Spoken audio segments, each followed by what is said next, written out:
자, 오늘도 사도행전 강해이고 지난 주간에 마저 못했던 그 내용, 재림에 대한, 종말에 대한 내용을 여러분들과 오늘 또 말씀을 드리려고 합니다. 오늘은 특별히 11절 마지막 구절에 있는 본 그대로 오시리라, 제목 그대로 여러분들에게 말씀을 드리도록 하겠습니다. 본, 그러니까 제자들이 본 그대로 올라가셨는데 그대로 내려오실 것이다. 우리가 지난 주간에 제가 이거에 대해서 말씀을 드리면서 11절 다시 한 번만 띄워주시겠어요? 이 11절도 지난 주간에 앞부분을 설명해 드렸죠. 이르되 갈릴리 사람들아, 이 갈릴리 사람들이라는 표현은 제자들아, 사도들아라가 부르지 않았다는 것은 아직 이 사람들이 뭐가 안 됐다고요? 제자가 되지 않고 사도가 되지 않았다는 거죠. 그리고 어찌하여 아직도 서서 하늘만 쳐다보느냐? 바로 천사들의 책망이라고 말씀을 드렸습니다. 그러면서 제가 예수님의 초림 그리고 예수님의 재림까지 설명을 드렸어요. 기억이 나시죠? 초림은 예수님이 말씀이 육신되어 이 땅 가운데 내려오시고 말씀대로 살아가시다가 말씀대로 죽으시고 말씀대로 부활하시고 말씀대로 승천하신 것, 그리고 본 그대로 어떻게 하신다고요? 다시 오시는 것을 뭐라고 한다고요? 재림이라고 한다고요. 그래서 우리는 초림과 재림은 아직 안 왔죠. 재림 사이에 우리 교회는 끼어져 있다, 우리 인생은 그렇게 끼어져 있다라고 말씀을 지난주에 여기까지 드렸습니다. 그렇다면 그 주님의 재림은 우리가 세 가지를 통해서 한번 생각해 볼 수 있죠. 재림 정말 오시는가? 그러면 언제 또 오시는가?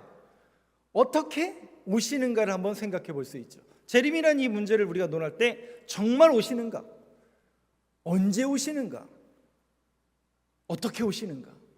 이거를 우리가 생각해 볼 수 있죠. 오늘은 이 세 가지를 중심으로 여러분들과 함께 말씀을 조금 나눠보려고 합니다. 정말 오시는가? 여러분 정말 오셔야 안 오셔요? 예? 봤어요? 보진 못했지만 오신다라고 말씀하신 그 구절을 우리가 믿기 때문에 오신다, 이 약속의 말씀을 우리가 믿기 때문에 우리가 오실 거라고 믿고 있죠. 자, 그런데 이 정말 오시는가에 대한 역사성에 대한 증인들이 있습니다. 누가 증인들이냐? 이 음성을 들었던 증인들이 있고 직접 본 증인들이 있겠죠. 고린도전서 15장 6절 말씀을 한번 보여주시죠. 자, 여러분 목소리 한번 같이 읽어보겠습니다. 시작. 그 후에 500여 형제에게 일시에 보이셨나니 그 중에 지금까지 대다수는 살아있고 어떤 사람은 잠들었으며. 사도 바울이 고린도전서의 부활에 대해서 논하면서 부활에 대한 이야기를 하면서 정확하게 뭐라고 얘기하느냐? 500명의 형제들에게 부활하신 모습을 보여줬대요. 12명의 제자, 마가의 다락방에 100명? 근데 신학자들 뿐만 아니라 사도 바울이 뭐라고 고백하냐면 고린도 교인들에게 500명이 넘는 사람들에게 친히 부활하신 모습을 보여줬다는 거예요. 그럼 부활하신 모습을 본 사람들이 뭐가 되는 거예요? 증인이 되는 거죠. 근데 그 사람들이 부활만 본 게 아니에요. 며칠 동안 주님이 같이 계셨다고요? 40일 동안 제자들과 함께 같이 계시다가 승천하는 자리에 있었을까요? 없었을까요? 있었겠죠. 그러니까 이 500명이 뭐의 증인이에요? 부활과 승천과 본대로 다시 오시리라 라는 재림의 역사적인 증인들이라는 것이죠. 제가 지난주에도 말씀을 드렸잖아요. 목사로서 제일 어려운 본문과 설교하기 제일 어려운 부분이 어느 부분이냐면 부활이에요. 부활. 왜 어려운지 아세요? 설교하기? 왜 어려울까요? 부활 설교하기가? 봤어야 그러잖아요. 뭘 봤어야 제가 부활을 제가 못 봤잖아요. 그죠? 부활을 못 봤으니까 저는 부활을 못 봤고 부활에 대한 성경의 말씀이 있기 때문에 이 말씀을 믿고 여러분들한테 전해드리지만 2000년으로 거슬러 가볼까요? 2000년 전에 부활을 본 사람이 몇 명이라고요? 500명이나 된다고요. 그러면 그 500명들은 부활을 어떻게 설교할까요? 너는 못 봤지만 난 봤다니까? 그 다음에 또 뭐라고 얘기해요? 더 이상 얘기할 게 없어요. 왜? 봤으니까. 본인이 증인이니까. 내가 증인이라니까? 내가 봤다니까? 이게 그들의 심플한 설교였다고요. 근데 우리는 못 봤기 때문에 이걸 자꾸 우리식으로 해석하려고 노력하다 보니까 전부 조금 빗나가는 것 같습니다만은, 이 제자들이야말로 또 고린도전서에 기록되어 있는 500명이 바로 부활과 승천과 재림의 역사적인 증인이 된다라는 것이죠. 그래서 그들의 증거와 그들의 증언을 들은 사람들이 믿고, 지난주에도 읽은 말씀처럼 주님께서 뭐라고 말씀하십니까? 부활하신 분을 못 만난 사람이 도마였죠. 도마에게 친히 몸을 보여주시고 만져보라고 이야기하면서 뭐라고 얘기하시죠? 너는 본고로 믿느냐? 보지 못하고 믿는 자가 더 복되도다. 그러니까 실상 여러분들이 부활을 믿으시고 승천을 믿으시고 주님이 다시 오실 거라는 재림을 믿으시면 여러분들은 부활의 증인들보다 더 복된 사람이 된다라는 것이죠. 우리에게 그 재림과 부활과 종말에 대한 그 신앙과 믿음의 고백이 있다면 정말 저희는 복된 사람이라는 것이죠. 자, 그런데 그렇다면 우리가 그 믿음과 그 말씀이 이루어질 것, 정말 오신다라는 그 믿음의 고백과 재림에 대한 약속의 말씀을 갖고 있다면 우리가 종말이라는 것을 조금 더 포괄적인 개념으로서 기독교인으로서 종말에 대해서 우리가 어떤 사고방식과 삶 속에서 생각을 가지고 살아가야 될 것인가를 잠깐 말씀드리도록 하겠습니다. 누가복음 17장 27절 한번 보여주시죠. 마지막 때에 특별히 누가라는 사도가 누가복음 17장을 통해서 그 노아의 때가 뭐예요? 홍수가 일어났던, 하나님의 심판이 일어났던 때를 이렇게 묘사합니다. 한번 누가복음 17장 27절 여러분 목소리로 같이 읽어보겠습니다. 시작. 노아가 방주에 들어가던 날까지 사람들이 먹고 마시고 장가들고 시집가더니 홍수가 나서 그들을 다 멸망시켰으며. 어떻게 살았다고요? 심판의 날 전까지 사람들은 어떻게 살았다고요? 먹고 마시고 장가들고 시집가더니. 여러분 한번 곰곰이 생각해 보세요. 그러면 먹고 마시고 시집가고 장가든 사람들은 심판받았다는 얘기거든요. 그럼 먹고 마시고 시집가고 장가들면 돼요, 안 돼요?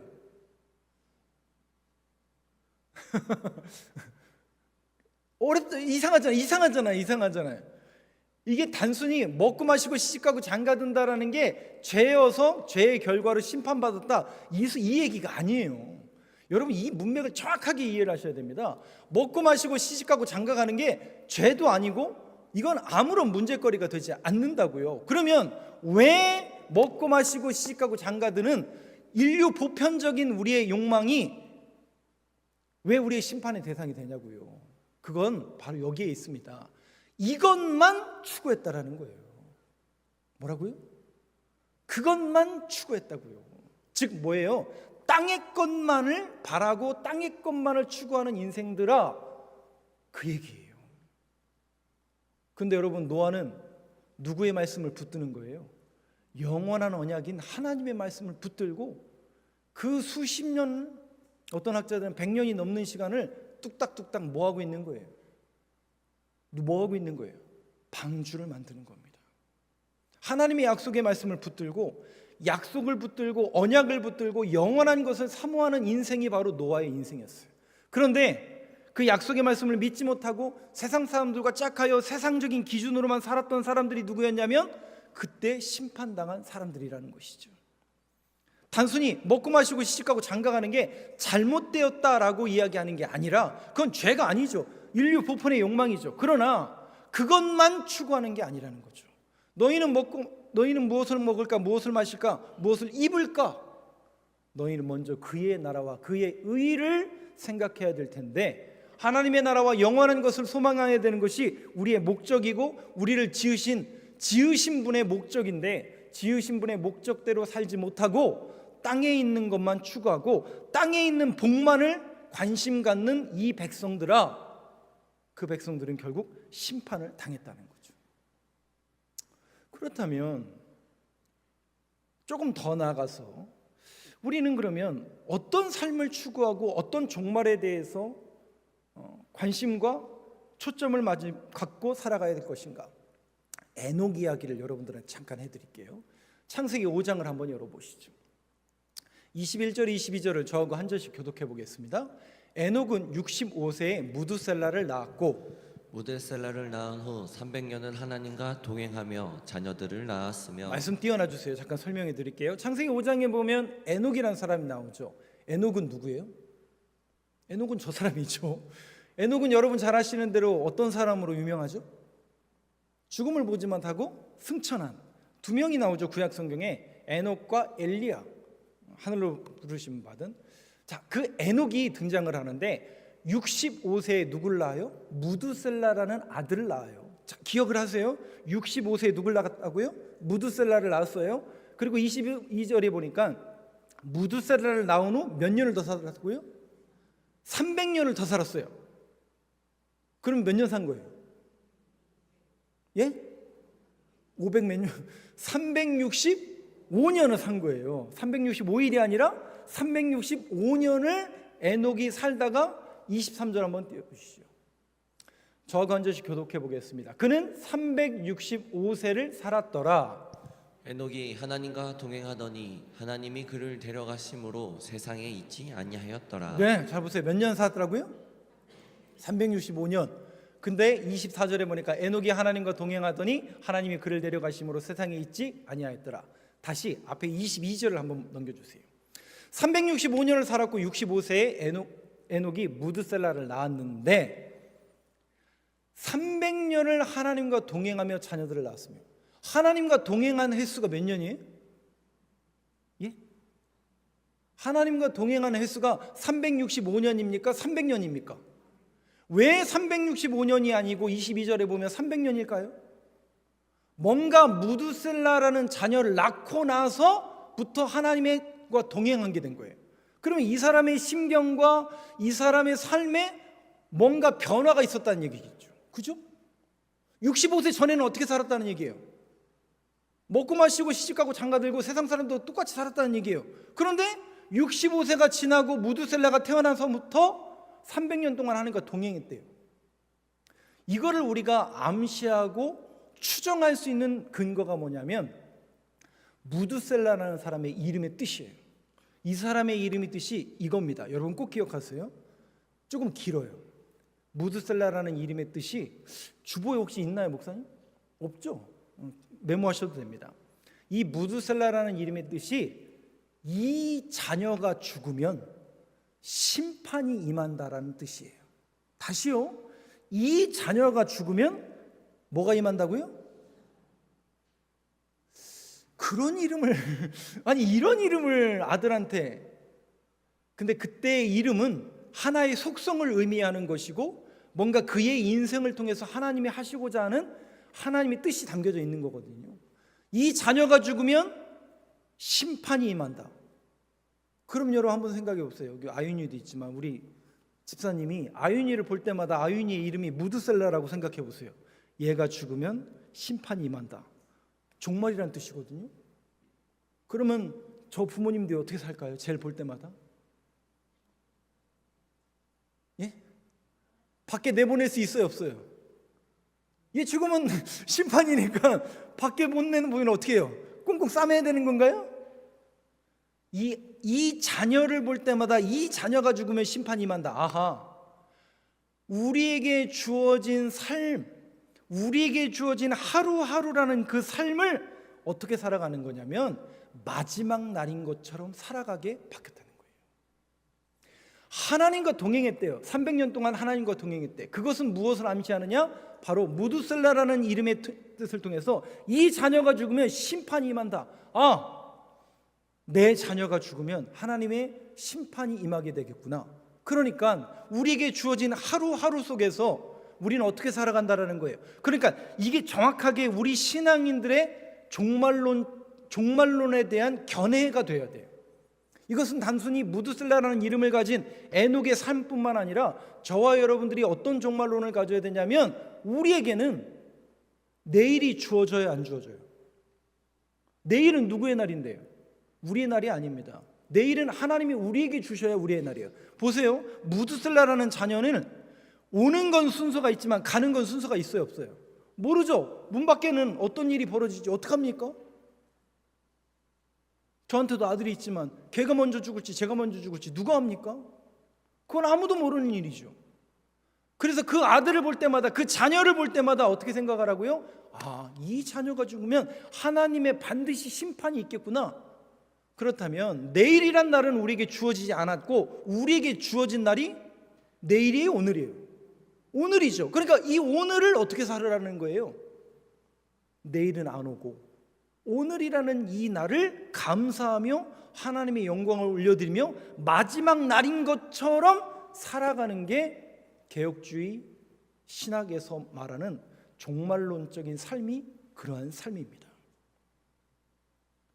여러분들도 이런 신앙 고백과 이런 종말론을 여러분들이 가지셔야 돼요. 그래서 우리는 하루하루를 어떻게 살아가는 거예요?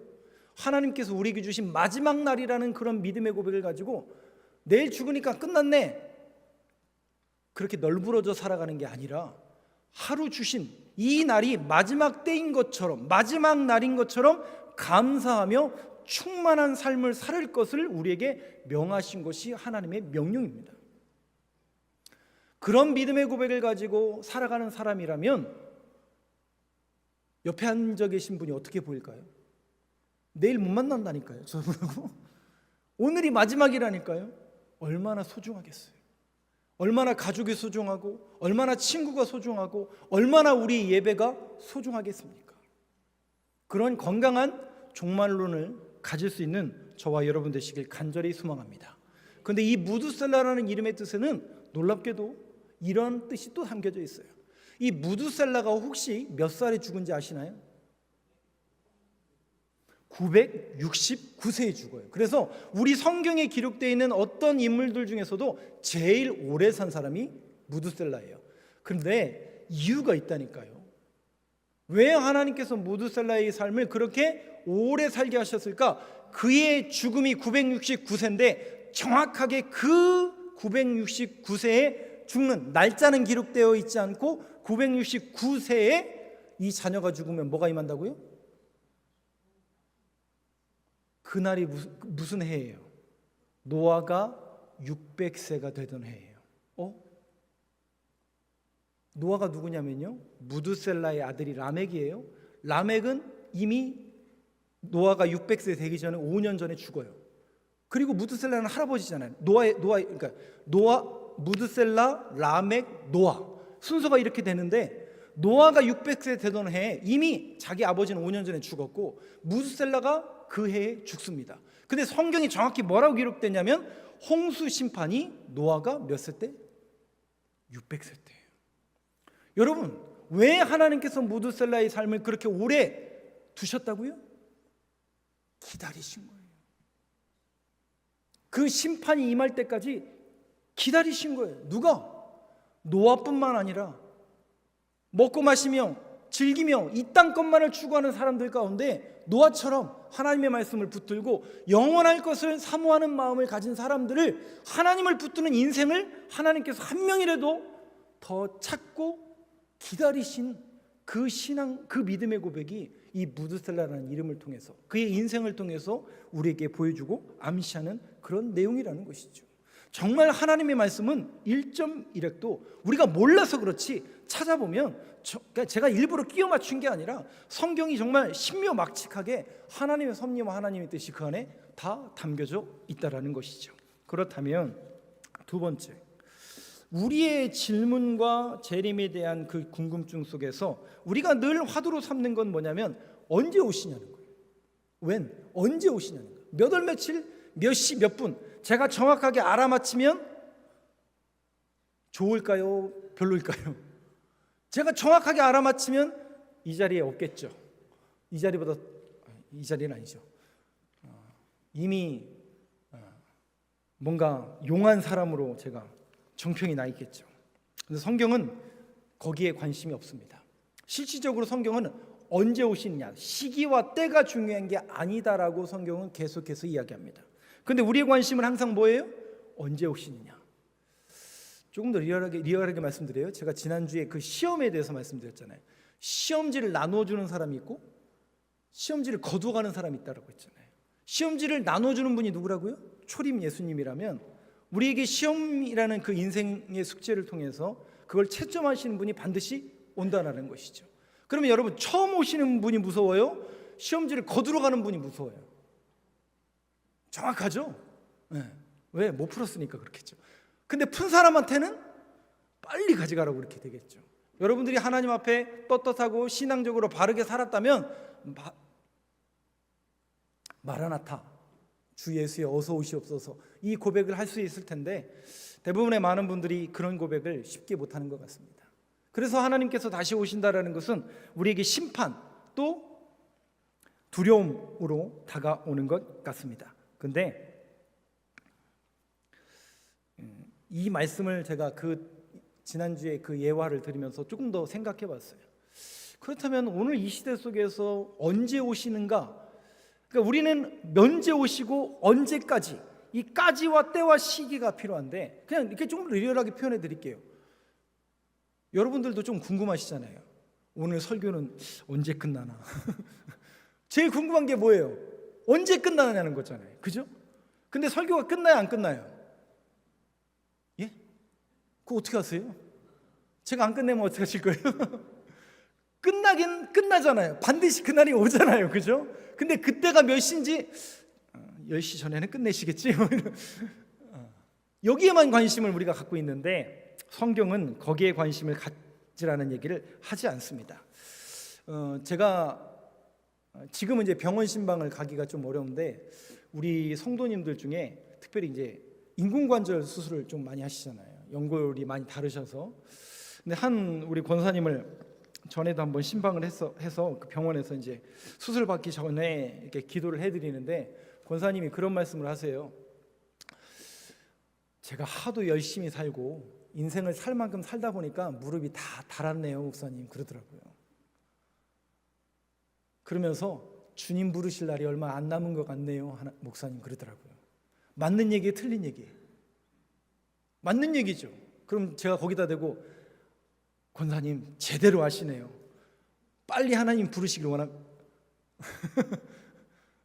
쓸 만큼 다 쓰셨네요. 제가 그렇게 기도는 못하죠. 또 그렇게 얘기는 못하지만 제가 그분의 그 고백을 들으면서 그게 여러분 맞는 고백이에요. 실상은 우리에게 갈 곳이 있다라는 그 신앙 고백이야말로 정말 중요한 신앙 고백입니다. 근데 어떤 인생들은요 갈 곳이 없어요. 먹고 마시고 놀고, 그리고 어떻게 마지막 때가 되면 어떻게 해야 될까 할지 몰라서 방황하다가 그냥 쓸쓸하게 인생을 하직하는 그런 인생이 있는 반면에 우리는 적어도 마지막 때에 갈 때가 있다라는 것이죠. 그런데 우리 성경을 한번 보시죠. 마태복음 24장을 한번 보여주세요. 마태복음 24장 7절까지를 한번 저하고 교독해 보겠습니다. 4절 말씀 제가 먼저 읽겠습니다. 예수께서 대답하여 이르시되 너희가 사람의 미혹을 받지 않도록 주의하라. 많은 사람이 내 이름으로 와서 이르되 나는 그리스도라 하여 많은 사람을 미혹하리라. 난리와 난리 소문을 듣겠으나 너희는 삼가 두려워하지 말라. 이런 일이 있어야 하되 아직 끝은 아니니라.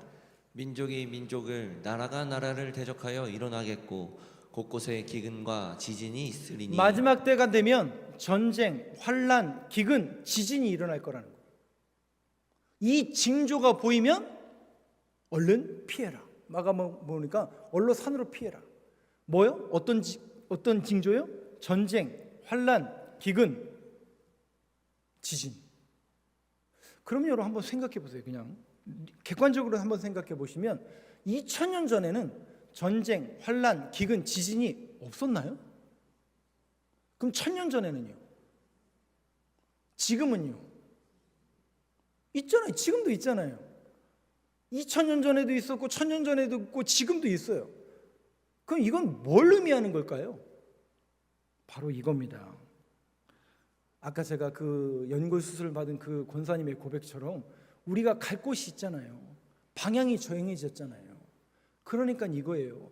세상 사람들은 전쟁, 기근, 지진, 환란이 일어나면 그 사람들도 말세네, 끝났네, 얘기는 그렇게 하지만 방향이 없어요. 갈 곳이 없어요. 그런데 우리도 똑같이 그 징조를 보면서 우리는 갈 곳이 있다라는 거예요. 그러니까 그런 징조는 주님 오신 날까지 끊임없이 일어날 거예요. 멈추는 게 아니라, 한 번 일어나는 게 아니라 끊임없이 일어날 거예요. 그 일어나는 징조를 보면서 뭘 소망하라는 거예요? 영원한 것을 소망하라는 거죠. 이 땅의 것만을 바라보는 인생이 아니라, 먹고 마시고 놀고 시집가고 장가가고 그것만 꿈꾸는 인생이 아니라, 항상 하늘의 꿈을 꾸고 우리가 죽어서 가야 할 곳, 종말의 때에, 재림의 때에, 심판받을 때에 가야 될 길이 있다라는 그 사실을 여러분들이 꼭 기억하시고, 이런 징조가 일어날 때마다 말세네, 끝났네, 그러나 나는 가야 할 곳이 있다라는 것에 감사하는 그런 삶을 살아낼 수 있는 저와 여러분이 되시길 간절히 소망합니다. 세 번째, 그러면 어떻게 오시는가? 요한계시록 1장 7절 말씀을 한번 보여주시죠. 한번 같이 읽겠습니다. 시작. 볼지어다 그가 구름을 타고 오시리라. 각 사람의 눈이 그를 보겠고 그를 찌를 자들도 볼 것이요 땅에 있는 모든 족속이 그로 말미암아 애곡하리니 그러하리라. 아멘. 저는 이 말씀을 문장 그대로 보고 싶어요. 여러분 잘 보세요. 마지막 때 주님께서 재림하실 때의 그 현상을 이렇게 표현합니다. 주님께서 뭘 타고 오세요? 구름을 타고 온다니까 손오공이 근둔을 타고 오는 모습으로 연상하는데, 아니에요. 이거는 구름이라는 것을 자꾸 이단들은 다르게 해석하는데 아닙니다, 여러분. 이거는 구름 속에 가려 보이지 않더라, 그 얘기랑 똑같은 얘기예요. 본 그대로 내려오신다 그랬잖아요. 하늘에는 구름이 있잖아요. 올라가셔서 구름 때문에 안 보인 것처럼 내려오실 때는 반대로 구름 속을 뚫고 내려오신다라는 얘기예요. 하늘에서 위에서 밑으로 내려오신다라고, 본 그대로 내려오신다라고 했어요. 구름 타고 오신다라는 것은 조금 더 의미를 부여하면 쉐칸이나 영광이라는, 왜? 성전 봉헌할 때, 솔로몬이 성전 봉헌할 때 하나님의 영광이 가득했잖아요. 제사장들이 못 들어가요. 솔로몬이 못 들어가요. 왜? 영광이 가득해서. 그거를 구름이 많은 것으로 묘사하고 있어요. 마찬가지로 하나님의 영광이 가득한 가운데 주님께서 재림하시는데, 그 재림하시는 것을 잘 보세요. 각 사람의 눈이, 여기 보면 한 사람 한 사람의 눈으로 직접 볼 거라고 그랬어요. 모든 사람의 눈에. 생각해 보세요. 예수님이 이 땅에 오셨을 때, 초림하셨을 때의 모습은 몇 명이 봤죠? 소수만이 봤어요. 그죠? 그런데 예수님이 승천하실 때는 500여 명이 봤고, 다시 내려오시는 그 모습은 모든 사람이 다 우리의 눈으로 본다는 얘기예요. 이거를 의역해가지고 뭔가 영적인 것으로 해석해가지고 영적으로 믿어야 되고, 여러분 이건 비밀이고 계시니까 이 말씀을 가지고, 아니에요. 우리의 육안으로 직접 보여질 만큼 예수님 내려오시네, 그거를 믿는 사람도 보겠고 그를 찌른 자들도 볼 것이다. 예수님을 거역하는, 또 예수님을 창을 찔렀던 그 사람들도 볼 것이라는 거죠. 하나님을 믿든 안 믿든지 간에 예수님의 재림을 직접 우리가 각 사람의 눈으로 볼 것이라는 거예요. 그러니까 여러분, 우리의 눈으로 직접 볼 거니까 혹시 속지 마세요. 이거는 비밀의 말씀이고 계시 말씀이니까 열어봐야 된다. 요한계시록은 비밀의 말씀이고 계시 말씀이니까 열어서 봐야 된다. 사실은 내가 메시아야. 속지 마세요. 메시아가 이 땅에 다시 내려오는 재림은 우리 모두가, 믿는 사람이든 안 믿는 사람이든 볼 수 있을 때 내려오신다라고 했어요. 절대 이 말씀에 여러분들이 현혹되지 마시기 바랍니다. 마지막으로, 그렇다면 오늘 제가 재림 정말 오시는가? 언제 오시는가? 어떻게 오시는가?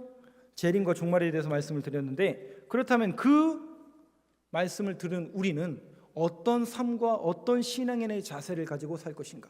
두 가지를 제가 권면의 말씀을 드리도록 하겠습니다. 첫 번째, 아까 무드셀라를 통해서 하나님께서 오래 기다리신 것처럼, 우리가 그때가 언제인지는 모르지만 하나님은 지금도 참고 기다리신다는데 소망의 메시지가 있습니다.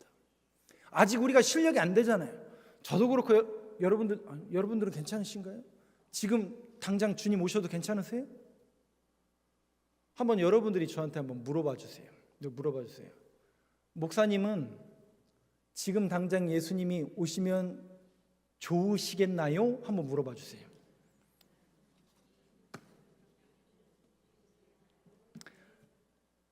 아멘. 꼭 그렇게 되길 원하나이다. 근데 이 고백을 저도 마음속에 늘 생각하고 있어요. 여러분은 그렇게 생각할지 모르지만 저는 신앙인으로서 늘 고백해요. 무드셀라가 에녹이 아들을 보면서 심판을 생각한 것처럼 저도 심판 앞에 설 것이다. 그럼 이게 막 두려워지지 않을까요? 우리 삶이. 그럼 어떻게 살아야 돼요? 대충 살 수 없어요. 우리는 우리에게 주어진 이 한날을 정말 충만하게 사는 거예요. 사랑하며 하나님의 말씀을 들으며 어떻게 해서든지 회개하고 하나님 뜻대로 살아가려고 정말 발버둥 치며 하나님의 말씀을 붙드는 삶을 살 수밖에 없지 않을까요? 그것이 종말의 때를 살아가는 우리 신앙들의 모습이라고요. 근데 그게 하루아침에 되지 않기 때문에 주님께서 참고 기다리신다고요. 언제까지? 저와 여러분들이 성숙할 때까지. 제가 작년에도 그 말씀 드렸잖아요. 우리 구원 받았지만 나중에 하나님 앞에 설 때 면목동에 사는 사람들, 그건 아니지만 면목 없는 구원, 벌거벗은 구원, 우리 주님이 그걸 원하실까요? 아닙니다.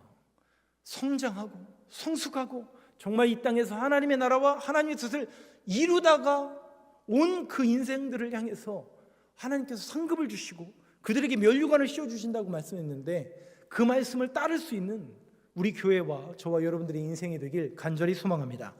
두 번째는요, 마태복음 24장 14절입니다. 오늘 마지막 구절이에요. 한번 같이 읽겠습니다. 시작. 이 천국 복음이 모든 민족에게 증언되기 위하여 온 세상에 전파되리니 그제야 꽃이 오리라.